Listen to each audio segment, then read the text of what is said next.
days around.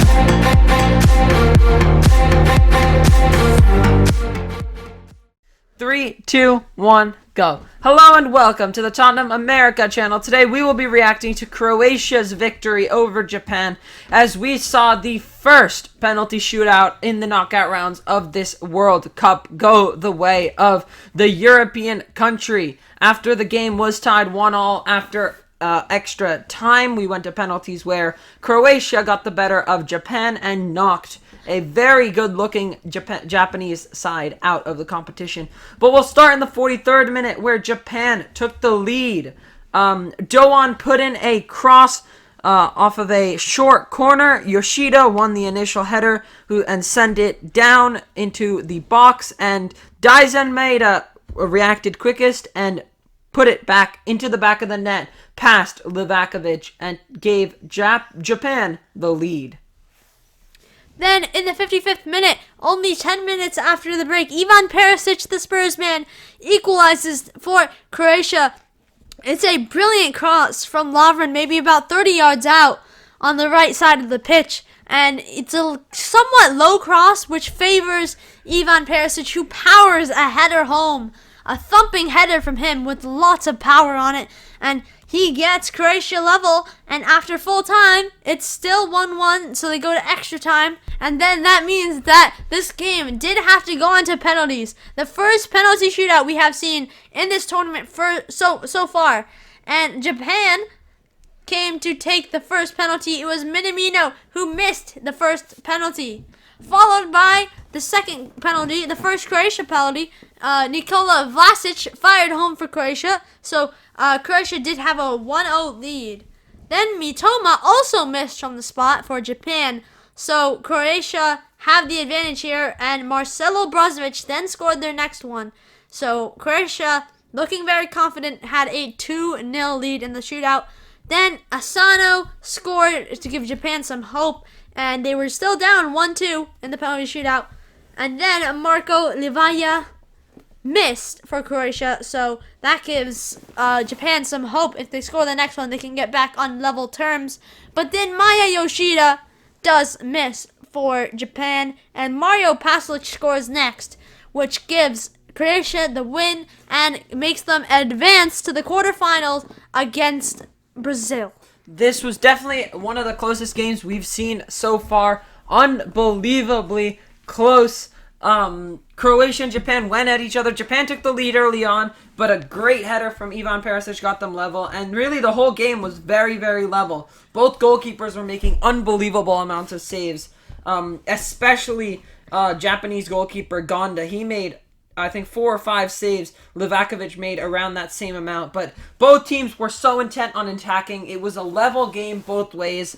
And the result, it was a great game to watch for neutrals, but a lot of fans, I think, were on edge for this game because it was a very, very tight one. It was very close. Both teams were very level in the match. As we saw, it went to a penalty shootout. Japan just lost their focus in the penalty shootout, and they went a notch down of focus in the... Yeah, and, the Japan looked so good before that. Like, they were fine.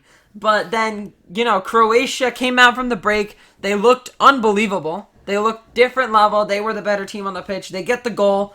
And really, that is where it changed the game. That was 1-1. But both teams were kind of level after that. Extra time came on. Nothing really new. We didn't see anything new. Both defenses of each team was very good today. Yeah, that's another point to add. Both defenses held strong. Japan's goal was one that was knocked into the goal, bundled over the line as it was loose in the penalty area, and Croatia's was just some brilliance from Ivan Perisic and a beautiful cross from Dejan Lovren. Yeah, so none of these goals were like, oh, you split the defense open. It was kind of a little bit of a harder goal to get at, which meant that the defenses were unbelievable on both sides. So it was a great game to watch from a neutral perspective. But Japan ultimately lost it in the penalty shootout. And that came to cost them because they missed 3 out of 4 penalties. And this is from players like Minamino, Mitoma, and Yoshida. And those, you want those to be like your top players. They're supposed to be like the players that you look for the players that you look to in these penalty shootouts. But unfortunately, they just did not produce today, and that ultimately paid it for Japan. Croatia, obviously good in the penalty shootout. Exactly what they needed. Croatia in the match were better on the front foot than Japan.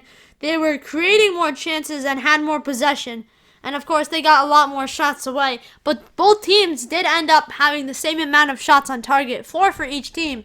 So, very level in attacking in the attack, except, like, in clinicalness on shots and who's getting them more on target. But Croatia were the team that were on top in terms of attacking.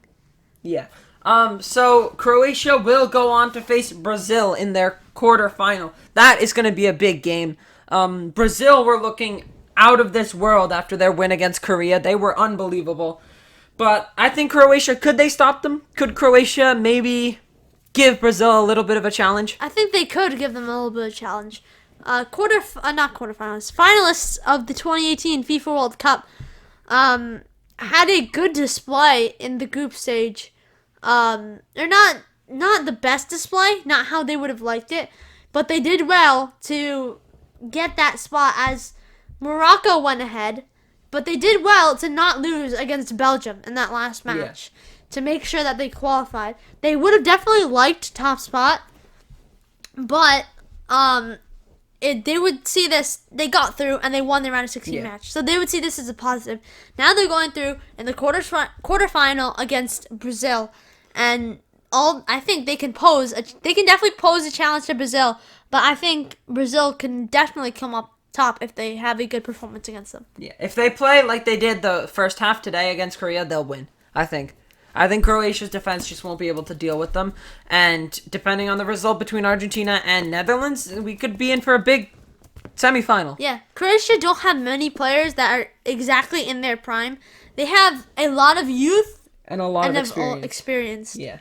So it's going to be an interesting match to watch out for. Just another one of our amazing quarterfinals. But that's it for our reactions to Croatia's penalty win over Japan in the FIFA World Cup round of 16. If you want to see more World Cup content, make sure you like and subscribe to the channel. Comment down below what your reactions were. And until next time. Come on, you Spurs!